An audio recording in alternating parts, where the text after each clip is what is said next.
আপনার কাছে পাসপোর্ট থাকুক বা না থাকুক, আপনাকে ট্রাভেল পাস নিতে হবে। কোন কোন প্রবাসী বা কাদেরকে এই ট্রাভেল পাসটা নিতে হবে আপনার পাসপোর্ট থাকা সত্ত্বেও, সেই বিষয়ে বিস্তারিত আলোচনা করব।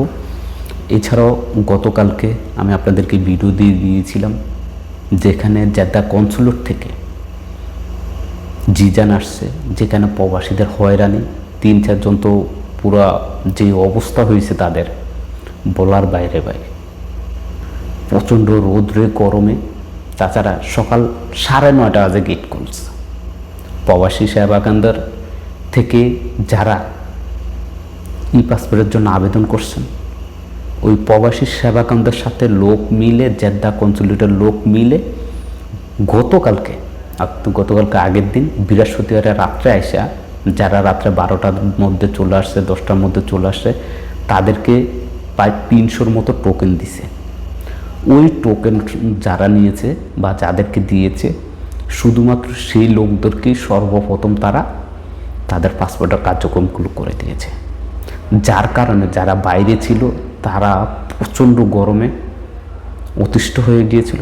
যাই হোক, আলহামদুলিল্লাহ তেমন হতাহতের কোনো খবর পাই না আমরা। জেদ্দা কনসুলেটের এই অবহেলা আমরা বাংলাদেশিদের জন্য বদনাম হচ্ছে। তারা কীভাবে মেনটেন্স করবে সেই জিনিসটা এখন পর্যন্ত জেদ্দা কনসুলেট কিংবা রিয়াদ এম্বাসি বুঝে নেয়। যাই হোক, আমরা চলে আসি মূল কথা হচ্ছে, আপনার পাসপোর্ট থাকলেও কিন্তু আপনাকে ট্রাভেল পাস নিতে হবে। এরা কারা? দেখেন, আপনি সৌদিতে আসছেন, আসার পর আপনার পাসপোর্ট হারিয়ে ফেলছেন, কিন্তু আপনার পাসপোর্টের মেয়াদ আছে। পাসপোর্ট হারিয়ে গেছে, পাসপোর্টের মেয়াদ আছে, আপনার কাছে ফটোকপি আছে, সেই সকল প্রবাসীদেরকেও কিন্তু ট্রাভেল পাস নিতে হবে। এই যে দেখেন ট্রাভেল পাসটা আমার স্ক্রিনে দেখেন, ছবি যুক্ত করে সেম এরকম আপনাকে কিন্তু ট্রাভেল পাসটি নিতে হবে।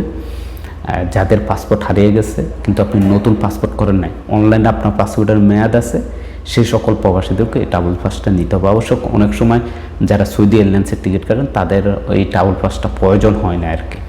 তো যাই হোক, তাদেরকে নিতে হবে। তৃতীয়ত হচ্ছে, আপনি নতুন পাসপোর্ট করছেন কিন্তু আপনার সমস্যার কারণে আপনি পাসপোর্টটি কোনোভাবে মালুমাত করতে পারেন না, সেক্ষেত্রেও আপনাকেও এই ট্রাভেল পাসটি নিতে হবে। বা আপনার মালিক আপনার পাসপোর্টটি রেখে দিয়েছে, আপনার কোম্পানি রেখে দিয়েছে, আপনাকে দেয় না, এখন আপনি দেশে চলে যাবেন, আপনি রূপপ্রাপ্ত অবৈধ, সেক্ষেত্রে আপনিও এই ট্রাভেল পাসটির মাধ্যমে পাসপোর্ট ছাড়াই আপনি দেশে চলে যেতে পারবেন। এই ট্রাভেল পাস যেই ব্যাপারটি, এটা থাকার কারণে আপনি যে কোনো বিমানে আপনি টিকিট কাইটা পাসপোর্ট ছাড়া এটা দেখে আপনি চলে যেতে পারবেন। ভিডিওটা অনেক গুরুত্বপূর্ণ, ভিডিওটা শেয়ার করে দিবেন, আমাদের হাজার হাজার প্রবাসী ভাই উপকৃত হবে।